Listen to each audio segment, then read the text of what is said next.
Hello and welcome once again to The Blueprints. This is Canada's Conservative Podcast. I'm your host, Jamie Schmale, Member of Parliament for Haliburton, Kawartha Lakes, Brock. On today's show, we are talking about the inflation rate. It's on the way back up again. We're going to talk a bit about the Conservative Convention and much, much more, including the Canadian Union of Public Employees calling for the Flaherty-Harper tax reductions for corporate interest rate to go on the way back up to 21%.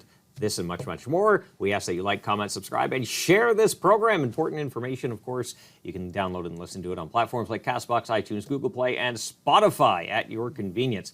To talk about this, we're going to bring on a good friend of the show, Rick Perkins. He's coming back on, Member of Parliament for South Shore St.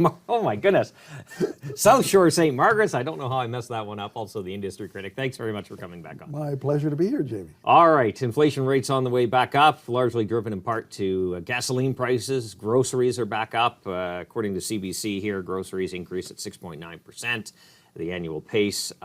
This is hurting Canadians right in the pocketbook. You know, the compounding of the grocery interest the last 6 months has been about 20%. That's a 20% increase in groceries over the same period last year. And that's why Canadians are hurting. Our leader, Pierre Poilievre, talks about that. The Prime Minister talks about people being angry. They're not angry, they're hurting. Yeah. They're hurting because of the cost of everything going up, driven by the policies of this Liberal government. But Justin Trudeau summoned the grocery CEOs to Ottawa to give them a stern warning. Stern warning. A stern warning. What he expects them to do. He convened the meeting. Canadians are good at convening, according to Melanie Joly. Yeah, they convene meetings. Like most things with this government, it's all about appearances and input, but it isn't really about output, about actual results. The results are that it is not grocery margins that are driving up food costs. The grocery margins have stayed stable, according to Statistics Canada. They're about 2 to 3% on fresh food and produce. They haven't changed pre-COVID, COVID very much. What's driven up the cost is all the inputs into producing the things sell, right? Everything they sell, the fresh food, the fertilizer to grow the food, the energy used to harvest the food, the energy used to transport the food to processing. The processed food then has to be transported to market. Everything that goes into grocery store operations, all of those costs, like your home, have all increased. That's what's causing it to go up. So every time we see an inflation increase like this, that means more food inflation. That's why food's going up. The cost of fuel keeps going up, we all know. In my province, Nova Scotia, at the end of June, the price of a liter of gas was, guess what, $1.49. 7 days later, it was 20 cents higher. And it was 20 cents higher because of the 2 carbon taxes. And now, today, it's at $1.90 a liter. That's only a couple months. It's gone from $1.49 to $1.90. That cost gets built into the production of food and our goods and is driving up inflation.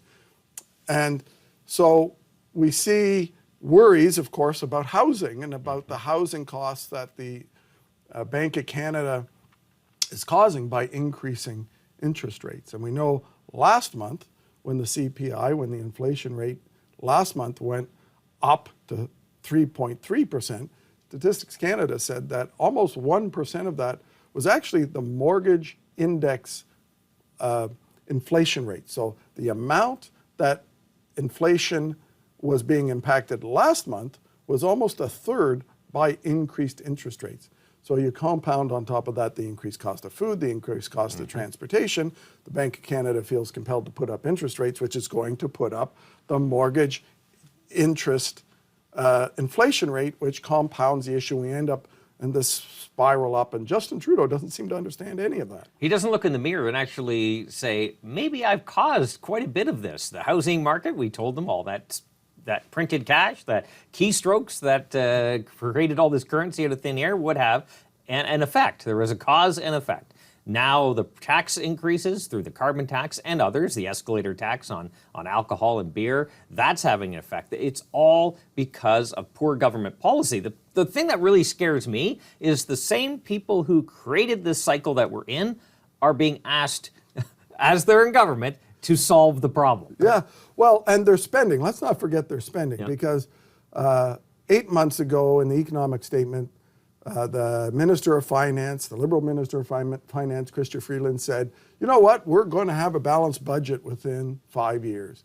And then 6 months later, when she presented her budget, there's no sign of a balanced budget. In fact, the spending and the deficit will be and remain at about $44 billion and growing under the Liberals. And there was some press over the summer that they were cutting $15 billion out of a $450 billion budget, $15 billion over the next 5 years, not in 1 year, over the next 5 years. Well, it turns out even that wasn't a cut to reduce the spending, because when the government spends, that puts more money into the economy. And when they put more money into the economy, that helps cause inflation. Right. Absolutely. And so $15 billion, turns out all they were doing was, we want to claw that money back from things that you don't think are necessary or they don't think are necessary so they can spend it on something else. Yep. So it wasn't actually an attempt to restrain government spending. There are two aspects of trying to battle inflation. One is monetary policy, interest rates, the Bank of Canada.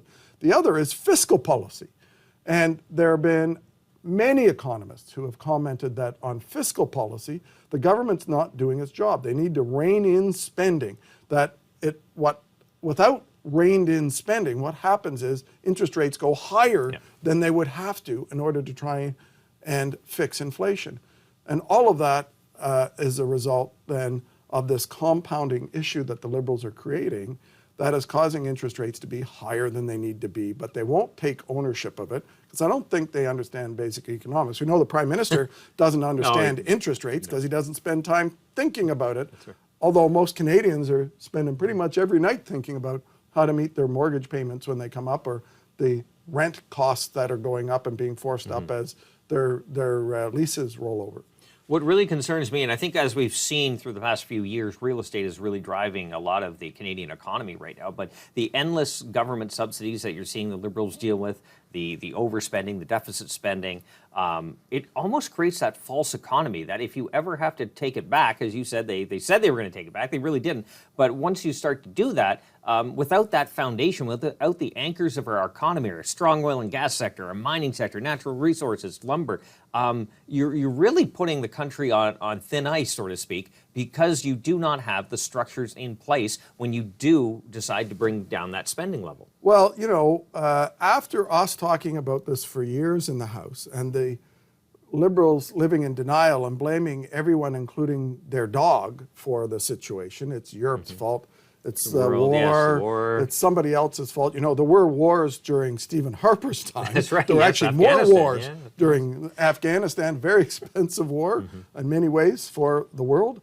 And that happened, but we didn't have inflation like this because we had a government that understood basic economics. And so the responsibility lies with them. And you think after the summer that they heard from Canadians, as we all did when you were home knocking on doors and meeting with constituents and going to barbecues and going to parades and all the community events that we do as MPs. And they all came back anxious. We all read that in the press. And their response is not actually to fix the things that caused the problem. Right. Their response is, well, let's spend more money. Another government program. Right. Fix it. Let's just increase checks to people, or let's spend more money, because it's just a question of spending. We created an $82 billion program for housing that has not built a single house 2 years ago, but let's put more money in that program that hasn't built anything.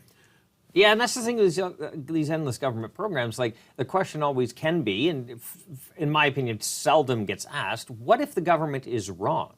Right? Is it just more time, patience, and more money thrown at the problem? It's never an acceptance of responsibility. So, you know, budgets are an art, right? You have to put together things, and the presumption that we would have a $44 billion debt this year.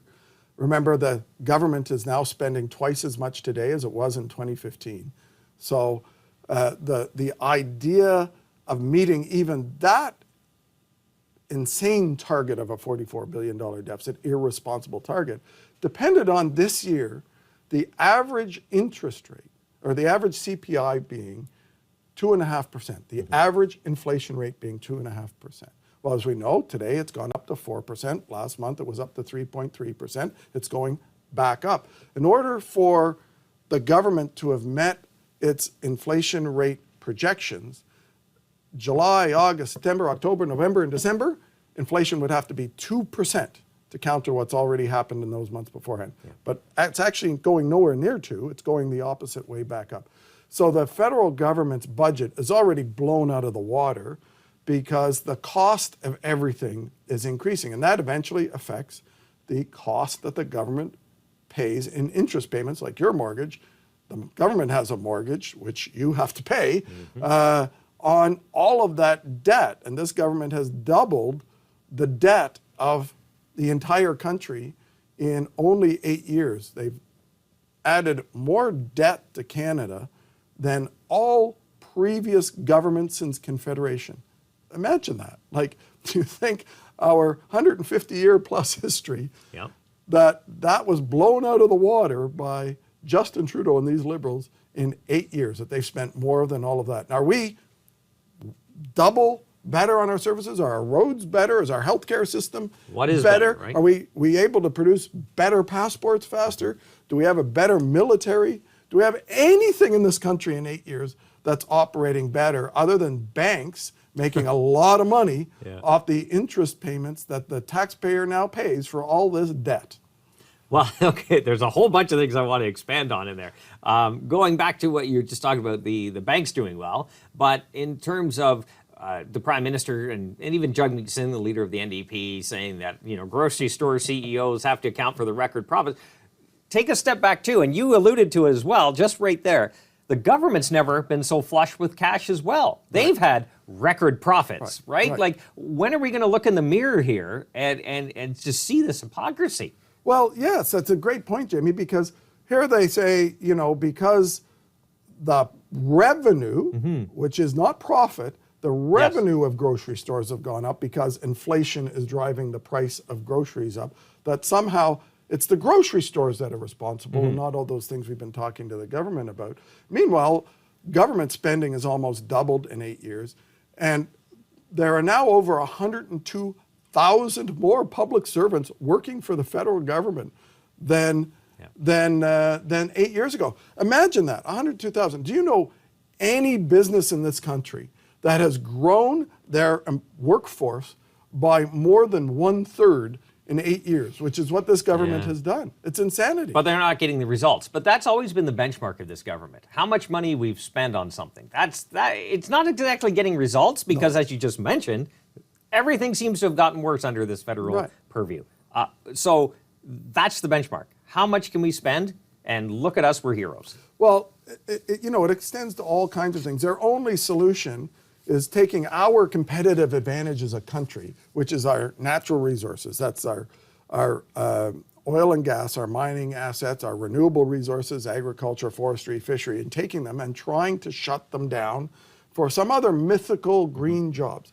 And in order to do that, the only way the government can make it happen is by massively subsidizing industries that don't really have a market-based economic model for profitability and sustainability and moving forward, and removing all those things that we have as competitive advantage over the world that pay for themselves and actually pay for our healthcare system and pay for our roads. The profits from our natural resources are the great natural advantage that we have over every nation on earth, yet we have a government that has focused its efforts on shutting down every single one of those industries in order to get some mythical job. A perfect example is these VW and Stellantis contracts. They're a production contract. So in the past, we've subsidized, governments have subsidized the flip over of a plant from one vehicle to another in order to keep those actual assembly of vehicle manufacturing jobs in Canada as part of the North American auto business. But that's not this. This is a production subsidy for a piece of a car. So this is a production subsidy, which we've never done before in this country. We've never subsidized actually producing the product, and in essence, nationalizing part of our auto industry. But it's not really nationalizing our auto industry because it's only the assembly of EV batteries. It's not manufacturing anything. No. Most of these parts for EV batteries are made in China. They hold most of the world's critical minerals, they refine most of the world's critical minerals, and they make most of the world's cathodes and anodes for the world's batteries. mostly 80% plus made in China. So we're subsidizing to the tune of $30 billion, according to the parliamentary budget officer, and it's going to take 20 years to get that money back. What investor would say, yeah, that's where I'm putting my money? The Prime Minister and the Minister of Industry said, we're going to get a payback on this in 5 years. I kept asking them, how, when, where's the calculation? And a return on investment was the term, meaning you make a profit. Return on investment means you make an investment and you get it back plus a return on it. That's return on investment. They said this will have a return on investment in 5 years. Well, in fact, this doesn't have any return on investment. No. And it's going to take 20 years if you believe these plants will stay here. And if you believe that years. Technology will be relevant in 20 years. It could be the Betamax of... It could be the Betamax, right? Absolutely. The Blu-ray Yep. of car batteries. And the fact is that the subsidies last for 5 years. And when those subsidies are gone on the heaviest part of the car, I doubt that those jobs are going to stay here. That's right. Because why would you truck these massive, heavy EV batteries from Ontario, in the case of Volkswagen, to Tennessee to be assembled in a car without a government subsidy?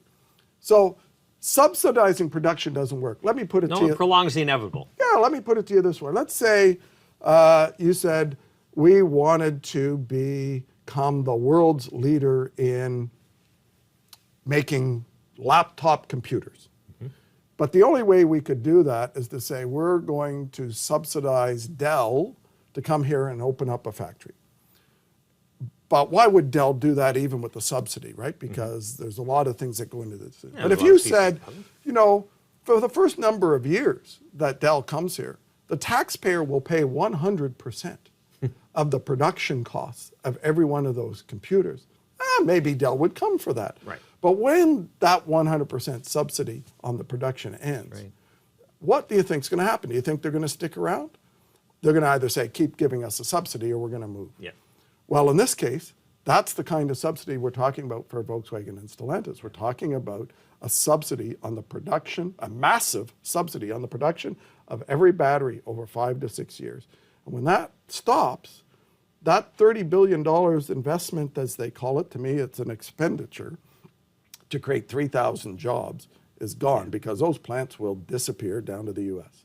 Yeah, or the next technology will take over. See, that's the big problem with these government grants. It's not which company is making the best product. So we talked about this before, right? It's the company that aligns itself best with what the government believes is true. Right? In this case, it's the EV batteries. Right. Not to mention the other technologies that are being developed out there. They just completely sideline them. You know, often I hear when we talk about this, that you know, well, what would you do? Well, what we would Create do, a competitive environment. What we would do is say, you know what? If you believe that we should go to zero emission vehicles, which is a laudable goal, that the government should set regulations about when to do that. But let the private sector figure out the various technologies that can get us there. And it's not just one. And it might and be let the market decide Absolutely. which technology they want to buy. Do they want to buy Blu-ray? Yeah. Or do they want to buy another technology? Or if you live in a rural area, maybe you want a hybrid or you want some other type of zero emission vehicle. But why? Government's got a perfect record in picking winners and losers. And its record is usually failure, 100% failure of picking the right technology. My part of the world, Nova Scotia, we have a long history of government trying to pick winners and a perfect record that everything has failed, whether it's Sydney Steel, making steel, whether it's heavy water pants, whether, believe it or not, at one time, automatic lifting toilet seat covers. All of these things got massively subsidized by government to be in Nova Scotia. And of course, when it didn't work, they all disappeared, including the taxpayer money. Absolutely. And something we can all visualize if we're talking about the automobile industry. In the 80s and early 90s, was anybody clamoring for a Russian-made car? There were but nobody was saying, yeah, we should get them over here. Yeah, I had a friend's parents who bought one because it was the ugliest car they could find. It was basically a box. And they figured their teenage son would refuse to drive it, which was true. He wouldn't drive it. I don't think many Russians wanted to. Too embarrassing to drive up to high school in a Lada. But you didn't have any choice, so exactly. They were all clamoring for mainly American and North American, Canadian-made vehicles. Right. Because there was a competitive market. And so we're not making EV vehicles in this great strategy of the Liberal government with these record-setting $30 billion plus subsidies. We're assembling a small piece of it. The cars are still being made elsewhere. They're being assembled in where the value add, There's no R&D required as part of this, so we own none of the technology. So there's no value added in our productivity. It's just a few 3,000 assembly jobs. When ministers say we're saving the 100,000 people in the auto industry in Ontario, well, this $30 billion subsidy is only committed to create 3,000 jobs for the duration of the contract, which is 5 to 6 years. So that's not saving 100,000 jobs. No, it isn't. I have so many other things. Blacklock's reporter here, headline, seeking the repeal of the Flaherty tax cuts. 750 union members, well, I guess the executive, is asking Parliament to cut remove the tax breaks, which brought the corporate tax rate from 21 to 15, lowering the cost of doing business here. Again, if we're talking about lowering the cost to consumers, doing this will only make prices more expensive. So let's talk about business taxes. All right, we got to do it quickly because we got to get out of here. Business taxes. The NDP Liberal government, of course, is going to probably be big on sticking it to the big corporations. But the reality is, there's only one taxpayer. Everybody out there. So I wrote business plans for businesses for 25 years, big and medium-sized businesses, and you know what your tax rate is, and you build it into your cost of production, and you pass all those costs on. So if the union wants the tax rate to go up, that will create more inflation. It will force the cost of everything up. Companies don't eat those taxes. They get passed on in the pricing of the goods and services they produce. So what they're asking for, ironically, is inflation. Yeah, more price increases for the average person. Right. And it's not as if we're just shelling for the big corporation. We're shelling for a competitive environment, because the more regulations, the harder it gets to make money, the less small businesses start up. Well, we're also promoting the idea that government policy shouldn't cause inflation. Well, that too. All right, we got to get out of a question period. So much more I got to talk to you about. I appreciate you coming on. My pleasure. Always a pleasure. I love our conversations. Rick Perkins, Member of Parliament for St. Margarets, South oh my goodness, South Shore St. Margarets. I can't believe I keep getting this wrong. You're going to have to come for a visit. Absolutely. Also the industry critic. We appreciate your time, Rick. We appreciate yours as well, as we have the second episode in the new studio, new logo, new look, but same energy. And we ask that you like, comment, subscribe, and share this program. Also download it, listen to it, tell your friends they can too, on platforms like CastBox, iTunes, Google Play, Spotify, you name it. New content for you every single Tuesday, 1:30 p.m. Eastern Time. Until then, low taxes, less government, more freedom. That's the blueprint.